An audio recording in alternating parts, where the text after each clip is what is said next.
Let me ask you something. Have you ever found yourself hesitating to speak because of your accent? That fear of being misunderstood or even worse, laughed at? It's something many of us have faced, right?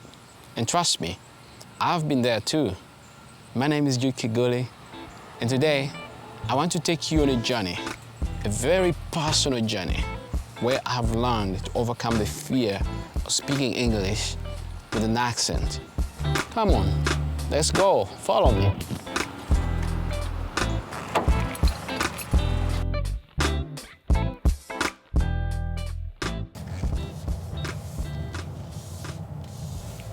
Growing up in Uganda, we were taught never to mock someone for speaking a language imperfectly. Instead, we believed in helping each other improve. But when I moved to the United States, everything changed. My Ugandan accent, which I'd never thought twice about, suddenly became a source of deep insecurity.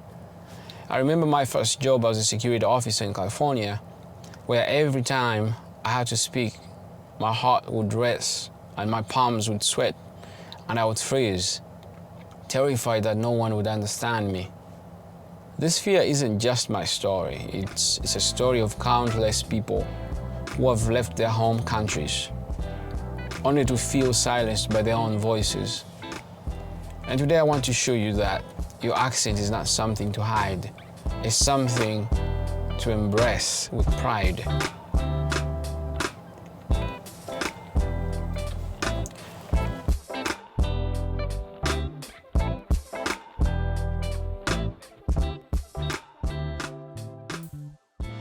Let me take you back to my childhood in Uganda, where the seeds of my accent-related fears were first planted.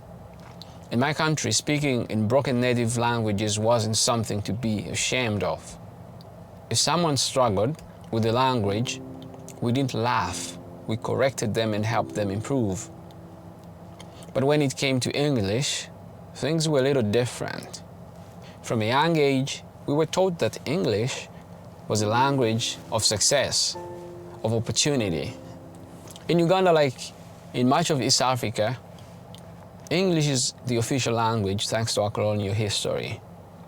We were punished harshly for speaking native tongues during school hours.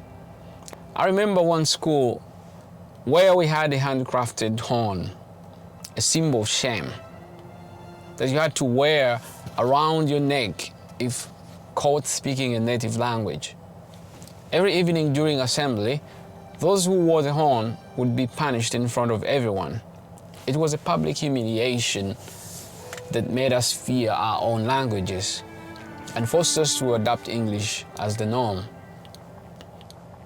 In another school I remember perfectly, prefects or leaders were assigned silently by our teachers, and they could write down names of students who dared to speak their native languages. In my case, my native language was Luganda. And those names were handed over to the teachers who would then punish the students for speaking Luganda or the native languages that were prohibited other than English. The message was clear. English was superior, and our local languages were something to be hidden away, spoken only in private. And even in private, you were scared because one of y'all was one of the prefects or was one of those leaders that were chosen to be hidden amongst you. This indoctrination stayed with me for years. Even though I could speak English well, I always felt like I had to be perfect, like I had to prove that I belonged. And then I moved to the USA.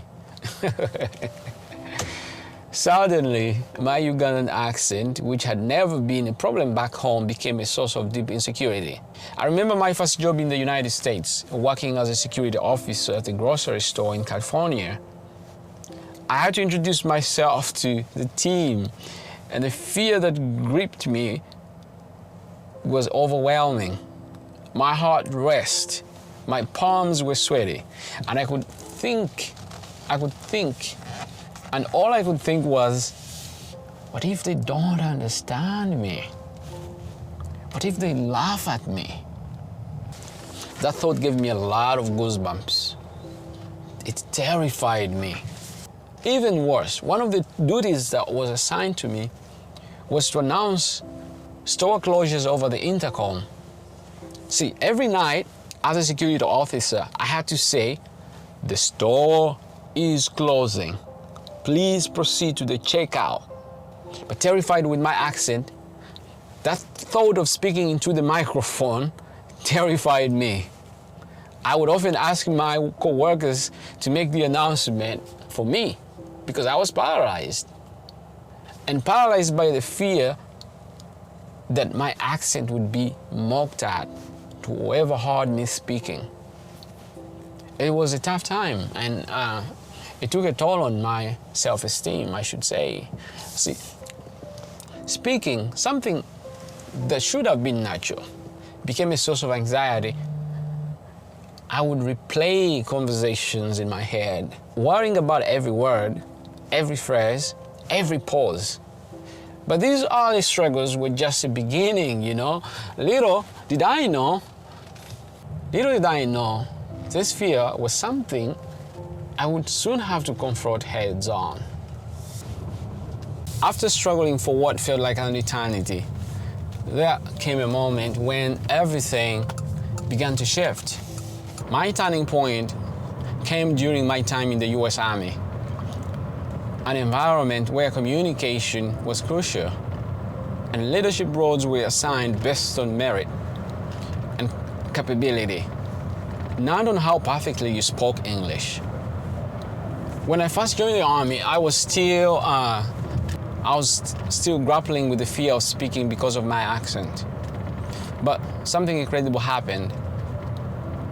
The Army was a melting pot of people from all over the world, from French-speaking West Africans to Arabic speakers, all with their unique speaking accents. So here communication was about clarity and purpose and not perfection. I was quickly assigned leadership duties due to my educational background, which meant I had to speak more often. At first, the old fears came rushing back, and the fear of being misunderstood and the fear of being judged. But in this new environment, I started to notice something different. My colleagues weren't focused on my accent. They were listening to what I had to say. They respected me for my ideas and leadership, not on how I pronounced every word.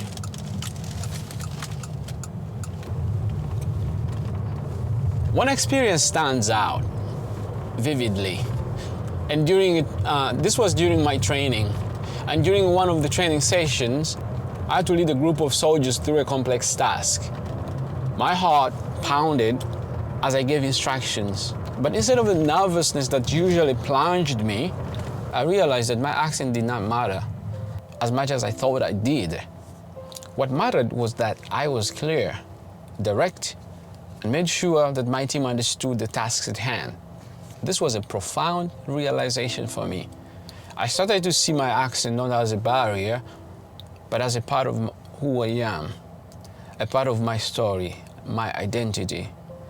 I began to embrace it, and with that embrace came a newfound confidence. One of my friends once said to me, "I thought you were born here until you opened your mouth." In the past, that comment would have stung, but this time I brushed it off with a smile. My confidence had grown to the point where I felt no longer defined by my accent. Instead, I saw it as a badge of honor, a reminder of where I come from and the journey I had taken. This turning point was monumental for me. It taught me that the real challenge wasn't my accent. It was the fear and the self-doubt that I had carried with me for so long. And once I let go of that fear, I tell you, I found my voice. Now, I don't care how I speak, if I have an accent, if I speak like what. The point is, do you understand what I'm speaking? And that has been a game changer for me. Now that you've had my story, I want to share some practical tips that helped me overcome the fear of speaking with an accent. The strategies worked for me, and I believe they can help you too. Let me find parking here.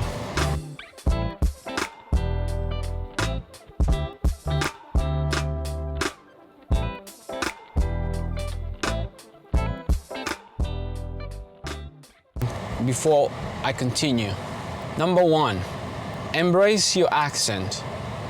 Your accent is a part of your identity and the reflection of where you come from and the unique experiences that have shaped you. Instead of trying to hide or change your accent, embrace it. I began to see my accent as a badge of honor, a reminder of my roots and the rich culture of Uganda. The shift in perspective made a significant difference in how I felt when speaking. I realized that my accent is what makes me unique. And by embracing it, I became more confident in my communication. Number two, focus on clarity and not perfection. Rather than striving to eliminate your accent, focus on clear communication. The goal isn't to sound like a native speaker, but to ensure that your words are understood. This can be achieved through regular practice and paying attention to pronunciation. I used to spend a few minutes each day practicing challenging words and phrases, focusing on articulating them clearly rather than trying to change my accent.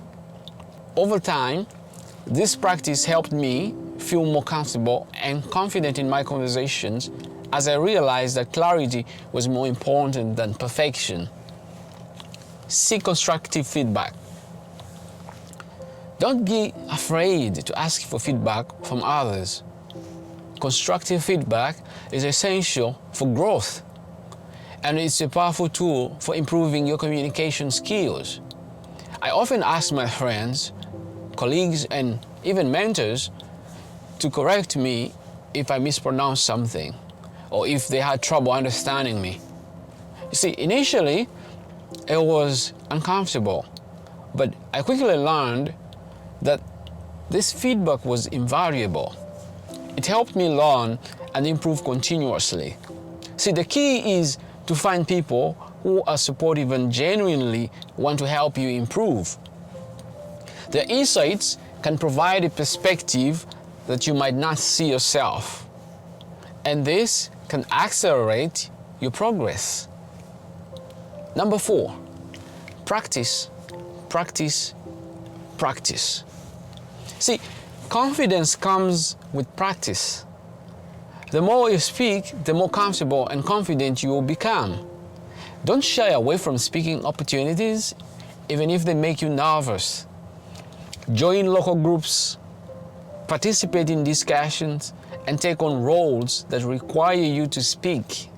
You see, in the army and at all my places of work, I made it a point to take on roles that involved presenting and discussing topics with my colleagues. I was active in open discussions, and over time, this consistent practice helped me build my confidence. Remember, it's okay if you don't get it perfect the first time. The important thing is that you are making progress and getting better with each attempt. Number five, use technology to your advantage. We live in an age where technology can be a great ally in overcoming language barriers. There are numerous apps and online resources available today that can help you with pronunciations and language skills. Apps like Duolingo, Rosetta Stone, and even YouTube channel. All you just have to do is Google, accent pronunciation apps or language apps. These are dedicated to language learning and can be incredibly helpful.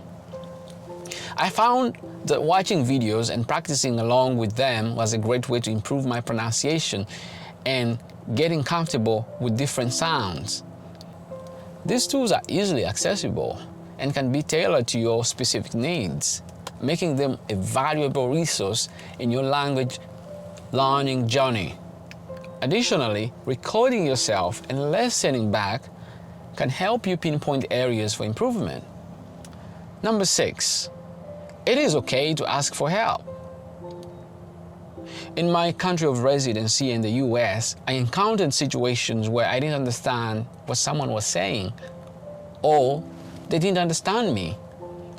Early on, I remember, I realized that it was perfectly okay to ask someone to repeat themselves or to speak more slowly. Excuse me, sir, can you speak slowly? That's what I used to say, or that's what I used to ask. Similarly, I started telling people that English wasn't my first language, and I noticed they became more patient and understanding. This simple act of asking for help reduced my anxiety significantly and made interaction smoother. It's important to remember that communication is a two-way street, and asking for clarification is a natural part of any conversation. So don't be afraid to speak up if you need something repeated or explained. Number 7, last but not least, immerse yourself in English media. One of the best ways to hone your listening and speaking skills is by immersing yourself in English language media. Now, it could be French, it could be Spanish if you're trying to speak Spanish, or Portuguese, but in this scenario, I'm referring to English language media. Start by watching English movies without subtitles to challenge your listening abilities. This will force you to focus on the dialogue and help you become accustomed to different accents and speech patterns. Listening to English music is another fun way to engage with the language. Try to understand the lyrics and sing along to improve your pronunciation. Additionally, reading books out loud can help with articulation and fluency. If you prefer listening to audiobooks, that's a great option too. Platforms like Audible from Amazon offers a vast selection of titles. Listening to audiobooks helps you get used to the natural rhythm and flow of the language, which can translate into more confident speaking. These tips helped me move from a place of fear and insecurity to one of confidence and pride in my identity. Remember, your accent is a part of what makes you unique, so don't let it hold you back. Focus on clear communication, embrace your accent, and practice as much as you can. Over time, you will find that your confidence grows, and with it, your ability to connect with others through language. It's a journey, but one that's absolutely worth taking.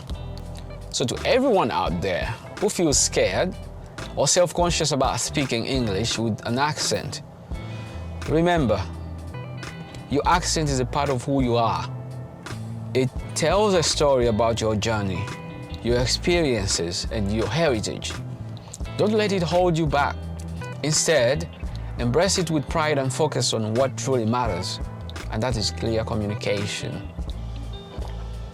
It's natural to feel nervous or unsure when speaking a language that isn't your first. But with time and practice, you can build the confidence to express yourself freely. Because remember, it's not about perfection, I said. It's about being understood and making connections.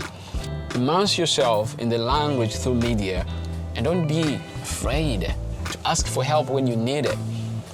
Surround yourself with supportive people, like I mentioned, who encourage you to grow and improve. Over time, you will find that your confidence will grow and your fear will fade away.